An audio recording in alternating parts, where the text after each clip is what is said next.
4일 KB 리서치 모닝 미팅 시작하겠습니다. 먼저 지난주 증시동에 살펴보겠습니다. 김지원 의원입니다. 네, 안녕하세요. 시황팀 김지원입니다. 지난 수요일 국내 증시는 중동 확전 우려와 미 지표 부진 등을 반영하면서 매물 소화가 나타났습니다. 이란과 이스라엘의 충돌에 확전 우려감이 커지며 국내 증시는 하락 출발했습니다.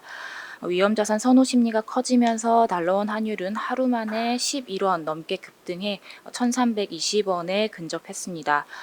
또한 삼성전자는 글로벌 인력 감축 계획과 맥쿼리의 목표가 하향 보고서 등의 악재에 장중 6만 원 선을 하회하기도 했지만 소폭 하락으로 마감했습니다. 2차 전지와 게임주의 상승에 코스닥의 상대 강세가 진행됐습니다. 이는 또한 금투세 폐지 가능성 보도도 영향을 미쳤는데요. 민주당은 이르면 4일 의원총회를 열고 금투세 관련 의견을 정리할 방침입니다. 해외 증시 살펴보겠습니다. 미증시는 중동 지정학적 리스크 고조에 3대 지수가 하락했습니다. 다만 엔비디아의 상승에 나스닥은 낙폭을 상당 부분 축소하면서 마감했습니다. 바이든 대통령이 이스라엘의 이란 핵시설 공격은 반대한다면서도 석유시설 공격에 대해서 논의 중이라고 발언을 하면서 증시에 우려를 키웠습니다. 발표된 지표들은 엇갈렸는데요. 9월 ISM 서비스업 PMI는 54.9로 전월 대비 크게 개선되었고 이는 23년 2월 이후 가장 높은 수치였습니다. 또한 신규 실업수당 청구 건수는 22만 4천 명으로 예상을 하회한 반면 해고 대상자 수는 7만 2,821명으로 소폭 감소했습니다. 유럽 증시는 중동발 리스크의 약세를 보였고요. 미국 10년물 국채 수익률도 서비스업 지표 호조와 유가 급등에 따른 인플레 우려 확산 등에 상승했습니다. 달러는 서비스업 지표 개선과 BOE 베일리 총재 발언의 강세를 나타나면서 4거래일 연속 상승세를 이어갔고 유가는 이스라엘이 이란 석유 시설을 직접 타격할 수 있다는 관측에 5%대 급등했습니다. 관전 포인트 짚어보겠습니다. 중동 지정학적 리스크가 지속되면서 유가 급등 그리고 불확실성과 인플레이션 자극 우려 등의 국내 증시도 매물 소화가 불가피해 보입니다. 다만 젠슨 황 엔비디아 CEO가 블랙웰에 대해서 고객사에 미친 수요가 이어지고 있다고 발언한 점은 수요 우려가 있었던 반도체주에 긍정적일 것으로 보입니다. 이러한 중동 우려와 반도체주에 대한 기대감을 반영하면서 차별화 흐름이 예상됩니다. 또한 금일 금투세 관련 찬반 의견의 정리 결과도 관건이겠습니다. 감사합니다. 네, 중동 지정학적 리스크 고조에 따라서 미국의 3대 지수 모두 하락하는 그런 모습이었습니다. 네, 바로 이어서 상업용 부동산 호주 시장 한번 살펴보도록 하겠습니다. 지세진 의원입니다. 네, 안녕하세요. 상업용 부동산을 담당하고 있는 지세진입니다. 호주 오피스와 물류센터 현황과 전망에 대한 자료를 작성했습니다. 우선 시장 환경입니다. 금리 인상 이후에 저조한 흐름을 보인 호주 상업용 부동산 시장이 올해 되살아날 조짐을 보이고 있습니다. 오피스 시장은 시드니를 선두로 회복세로 접어들고 있고요. 물류센터 시장은 코로나19 발생 이후에 쭉 견조한 상황입니다. 이민자 급증으로 인한 빠른 인구 성장과 낮은 실업률, 양호한 경제 성장이 호주 상업용 부동산 수요 증가를 뒷받침하고 있습니다. 높은 투명성과 언어의 용이성, 그리고 세금 혜택 등으로 외국인의 투자도 꾸준히 진행되고 있는 시장입니다. 2024년 향후 호주 상업용 부동산 시장의 온전한 회복과 금리 인하를 기다리면서 선제적 투자가 진행되고 있습니다. 다음 오피스 시장입니다. 코로나19 발생 이후로 재택근무와 금리 인상으로 상승한 호주 오피스 시장 공실률이 2023년 역대 최고치를 기록했었습니다. 올해에는 시드니 시장이 수요가 회복되면서 공실률이 하락세로 접어들었습니다. 그러나 멜버른은 글로벌 주요 도시 중에서 가장 긴 락다운을 겪으면서 아직까지 공실률 상승세가 이어지고 있습니다. 하반기에도 시드니 오피스 시장의 수요 회복이 지속될 것으로 예상되는데요. 멜버른은 기존 신축 오피스에 있는 공실이 채워지는 시기가 될 것으로 판단합니다. 시드니를 중심으로 투자 규모도 회복 조짐을 보이고 있고요. 자산 가치가 상승하기 시작했습니다. 호주 오피스 시장은 향후 임대 수익과 자산 가치 상승에 따라서 글로벌 주요국 중 가장 높은 수익률이 전망되고 있습니다. 다음 물류센터입니다. 코로나19 이후 급증한 이커머스 소비와 물류 수요로 인해서 호주 물류센터 공실률은 2023년 0% 제로 수준까지 하락했습니다. 올해 호주에는 물류센터 역대 최대 규모의 신규 공급이 진행 중인데요. 그럼에도 불구하고 2024년 2분기 기준 공실률은 2.6%로 여전히 낮은 수준입니다. 인구 성장이 가장 빠른 멜버른을 중심으로 물류센터 수요가 증가할 것으로 예상되고 있습니다. 안정적인 경제 성장과 뉴노멀이 된 이커머스 소비 증가로 임차 수요는 꾸준할 것으로 전망됩니다. 이러한 견조한 임대 시장 펀더멘털을 바탕으로 호주 물류센터 투자 규모는 올해 들어 양호한 흐름을 보이고 있고요. 상업용 부동산 시장에서 차지하는 투자 규모 비중도 증가세입니다. 마지막으로 시장 전망입니다.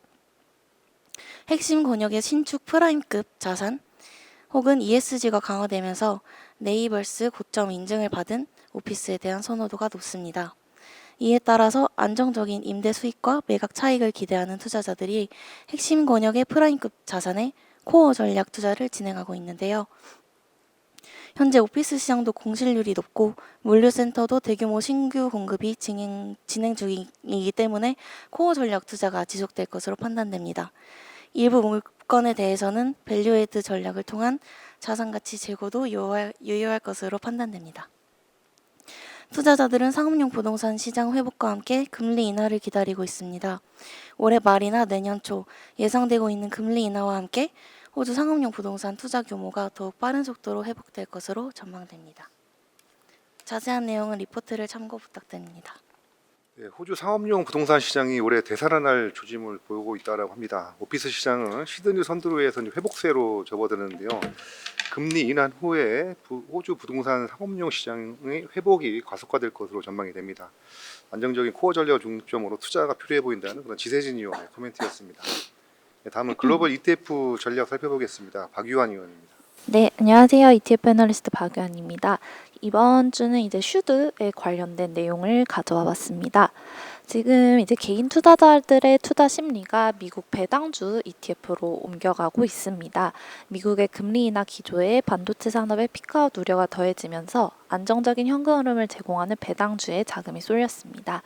미국 고배당 주식에 투자하는 ETF인 슈드가 9월 국내 투자자 해외 주식 순매수 금액 중에 1위를 기록했으며 동지수를 추종하는 타이거 미국 배당 다우존스 ETF는 국내 상장 ETF 중 월간 개인 누적 순매수 금액 3위, 그리고 코덱스 미국 배당 다우존스 ETF는 12위를 기록했습니다. 이제 슈드를 관심 종목에 올려둔 투자자라면 10월 예정된 해당 ETF의 액면 분할 이벤트에도 주목해야 합니다. 9월 25일 이제 슈왑 에셋 매니지먼트는 20개 ETF의 액면 분할을 발표했습니다. 이에 따라 슈드는 현지 시간 10월 10일 장 마감 이후에 3대1 비율로 액면 분할이 단행됩니다. 즉 슈드의 기존 액면 가격을 3대1 비율로 낮추고 유통 주식 수를 늘릴 예정입니다. 10월 9일 장 마감 기준 슈드 보유 주주에게 액면 분할 권리가 적용되며 10월 11일부터 액면 분할된 가격으로 거래 예정입니다. 현재 NAB가 약 84.5달러 수준인데 약 28달러 수준으로 가격이 낮아집니다. ETF 액면 분할의 주된 목적은 투자자들의 가격 부담을 완화시켜 거래 접근성을 높이고 수급 유입을 유도하여 유동성을 향상시키고자 하는 것으로 파악됩니다. 그렇다면 이제 실제로 ETF 액면 분할이 자금 유입 효과를 가져올까가 의문인데요. 이론적인 기대와 달리 ETF 액면 분할은 투자자들의 관심 증대로 자금의 순유입세를 불러일으키긴 하지만 유입세 지속 기간이 짧은 것으로 나타났습니다. 2024년 액면 분할을 단행했던 미국 상장 ETF들을 살펴보면 평균적으로 액면 분할 발생지점 5영업일에서 액면 분할 발생지점 5영업일까지의 자금 유입 규모가 가장 컸으며 이후는 오히려 자금 유출세가 나타나기도 했습니다. 수익률 측면에서도 단기 모멘텀 효과에 의해서 액면 분할 발생 전까지 해당 ETF들은 추세적인 가격 상승세가 나타나긴 했으나 액면 분할 발생 후에는 오히려 지지부진한 가격 흐름이 나타났습니다. 따라서 이제 지금 시점에 슈드의 신규 진입을 고려하는 단기 투자자라면 슈드의 액면 분할 전인 지금 매수 시점 잡아서 액면 분할 예정일에 매도하는 전략이 유효할 것으로 판단합니다. 다만 이제 슈드의 배당 입주 ETF라는 특성을 고려하면 연주의 긴축 종료가 단행된 현 시점 그리고 연말 효과를 노리시는 투자자들이라면 장기적인 관점에서 접근하는 것이 보다 유효할 것으로 판단됩니다. 슈드는 이제 미국의 우량 배당주 100개 종목에 투자하는 상품입니다. 단순 배당 상위 기업이 아니라 배당의 연속성, 성장률, 수익률을 종합적으로 고려하여 기업의 재무 안정성까지 반영해 종목을 선정합니다. 연 4회 분배금을 지급하며 최근 1년 기준 분배금 수익률은 약 3.5% 수준입니다. 사실 이제 고금리 시기 3에서 4% 분배금 수익률은 예금 금리와 유사한 레벨이기 때문에 매력도가 감소하지만 금리 인하 시기에는 이제 낮아지는 예금 금리와 채권 수익률 대비 분배금 수익률을 확보할 수 있어 매력도가 상승합니다. 그리고 이제 실제로 연준의 보험성 기준 금리 인하 이후 고해당 팩터의 수익률은 평균 4.4%로 양호한 수익률을 기록한 바 있습니다. 자세한 내용은 보고서 참조 부탁드립니다. 네, 그 미국 배당주 ETF는 SCHD에서 알아보고 있는데요. 참고로 SCHD는 10월 10일 장마감 이후에 3대 1로 액면 분할이 단행된다고 합니다. 그래서 단기 투자자라면 액면 분할 전에 SCHD를 매수했다가 액면 분할 예정일에 매도하는 전략이 유효할 것으로 판단이 됩니다. 다만 그 SCHD 배당주 ETF라는 특성을 고려하게 되면 현 시점에서 장기적인 관점에서 접근한 전략이 보다 유효할 것이라는 그런 내용이었습니다. 다음은 삼성바이오로직스 3분기 프리뷰 들어보겠습니다. 김혜민 의원입니다. 안녕하십니까. 제약바이오 담당 김혜민 연구원입니다. 삼성바이오로직스 3분기 프리뷰 자료 간단하게 말씀을 드리도록 하겠습니다. 투자 의견 바이 탑픽 의견을 유지하고 목표 주가는 기존 110만원에서 126만원으로 약 15% 상향합니다. 주요 상향하는 요인은 리서치본부 4분기 COE 변동에 따른 외액 조정, 그리고 여전히 지속되고 있는 달러 강세, 그리고 미중생물보험법에 따른 관련 문의 증가에 따라 수혜적인 기대를 해볼 수 있기 때문입니다. 3분기 연결기준 매출액은 1조 1,860억 원, 영업이익은 3,500억 원 수준으로 이는 컨센서스를 9%, 15% 상회하는 수준입니다. 컨센서스를 상회할 수 있을 것으로 보이는 이유는 여전히 기존 사업 계획 대비 높은 수준에서 유지되고 있는 달러 강세, 그리고 미중생물보험법에 따라 초기 위탁 개발 연구 관련 문의 증가와 이에 따른 중장기적 성장 동력 확보입니다. 별도 기준으로 보시면 로직스는 전년 동기 대비 16% 정도 성장할 것으로 전망되고 있고, 에피스 같은 경우는 별도 유입된 마일스톤이 없고 신규 제품 관련된 비용과 전반적인 비용 상승에 따라서 연간 기준 10% 초반대 영업이익률을 전망하고 있습니다. 결국에 최근 중국 매체를 통해서는 시장에서 이제 혼선이 존재했지만 여전히 주목해야 될 법안이 연내 입법될 것으로 전망되고 있고, 이제 지난 9월 5일에 발간된 자료를 통해서 CDO 관련 문의가 지속적으로 증가를 하고 있습니다. 중장기적인 관점에서는 여전히 매력 투자 포인트로 봐주실 수 있기 때문에 보다 자세한 내용은 보고서를 참고 부탁드리겠습니다. 네, 삼성바이오로직스 투자 의견 바이와 바이오 업종의 탑픽 의견을 유지를 하겠습니다. 목표 주가는 110만 원에서 126만 원으로 약 15% 상향 조정하겠는데요.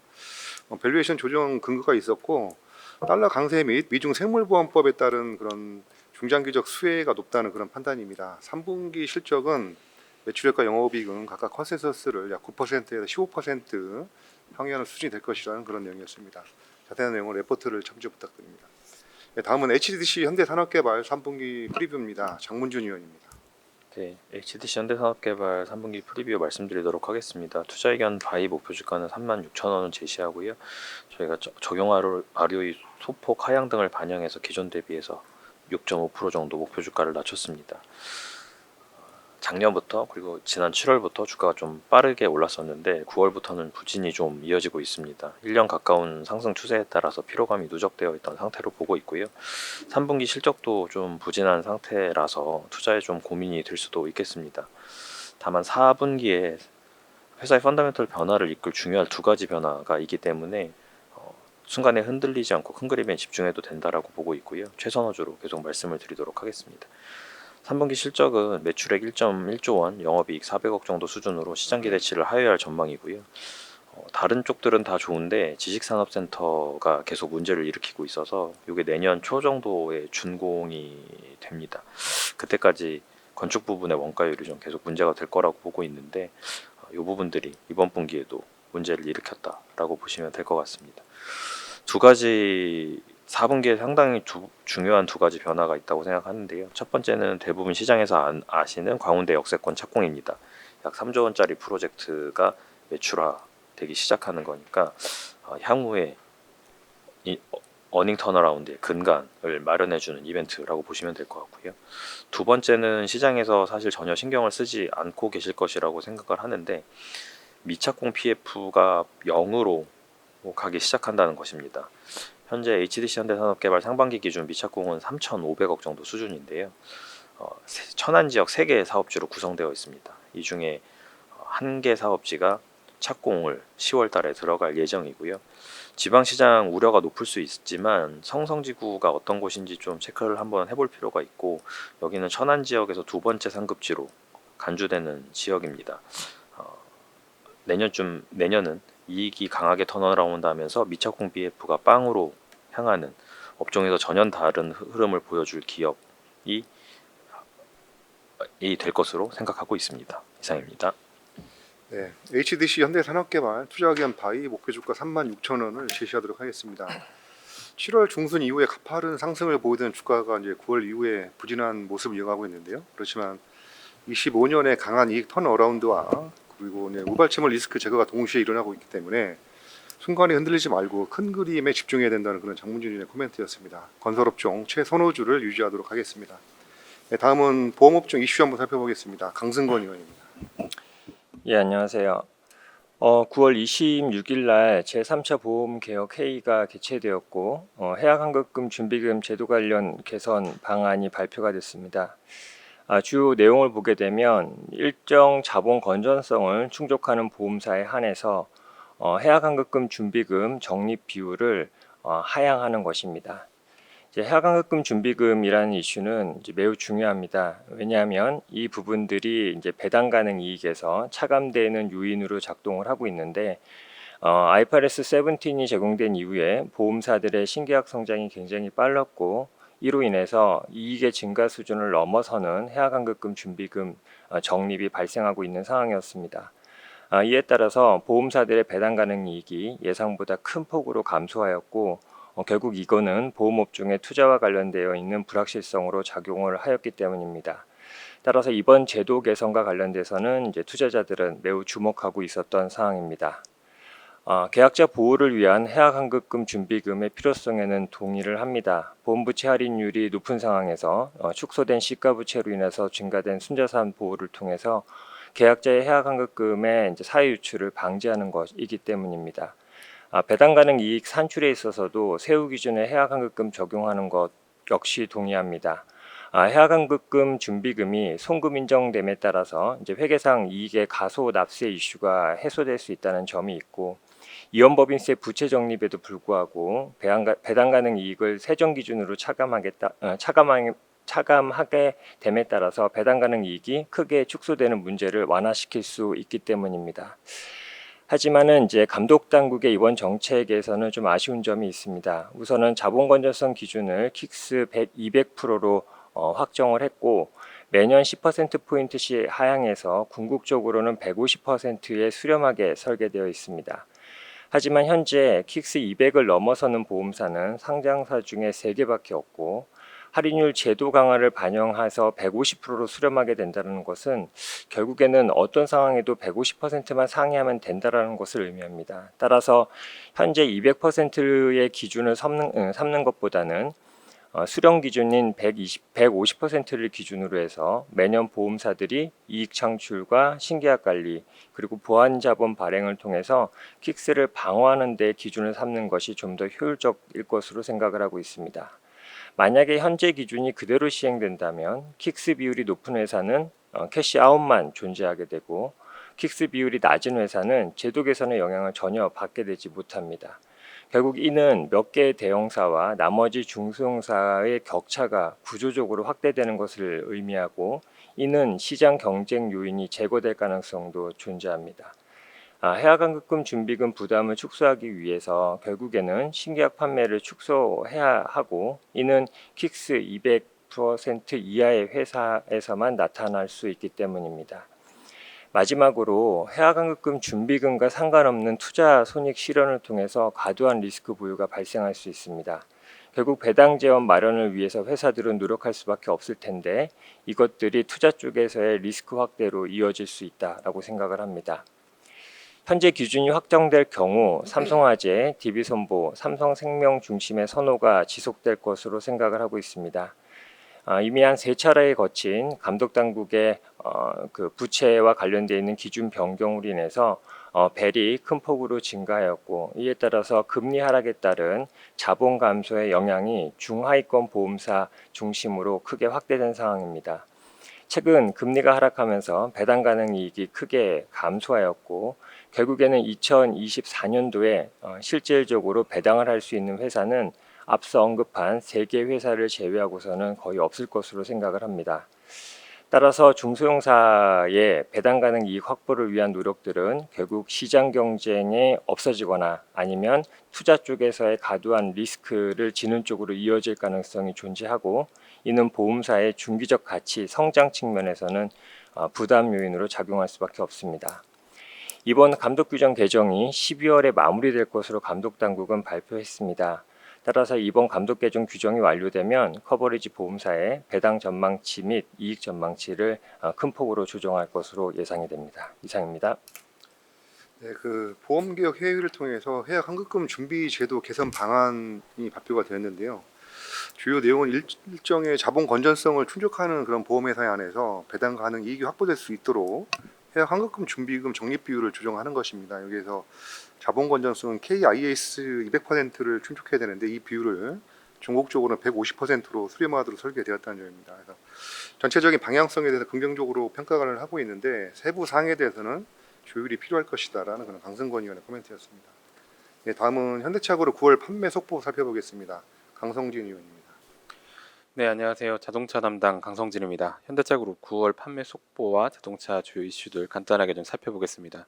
일단 9월 현대차그룹 판매가 1년 전 대비해서 4% 감소했고요. 저희 전망치 대비로는 2.4% 적게 나왔습니다. 현대차는 예상 대비 0.2% 적었고 기아차는 5.3% 적었습니다. 이러한 판매 부진이 저희의 영업이익 전망치에 미칠 영향을 대략적으로 계산을 해보면 현대차는 이제 대수 기준으로 700대 정도 적게 나왔고 기아차는 이제 14,000대 정도 적게 나와서 예상 대비해서 61억 원, 또 1,313억 원의 영업이익 전망치 하행 요인에 해당된다 볼 수 있겠습니다. 또 한편 이제 미국에서의 소매 판매 데이터도 좋지 않게 나왔는데요. 현대차는 1년 전 대비 8.7%, 기아는 12.4% 감소하는 부진한 모습을 보였습니다. 주요 이슈들 좀 점검을 해보겠습니다. 크게 보면 두 가지로 요약이 가능할 것 같은데요. 첫 번째는 이제 그 서방 진영에서의 이제 중국 전기차 견제, 두 번째는 테슬라 관련된 이벤트가 되겠습니다.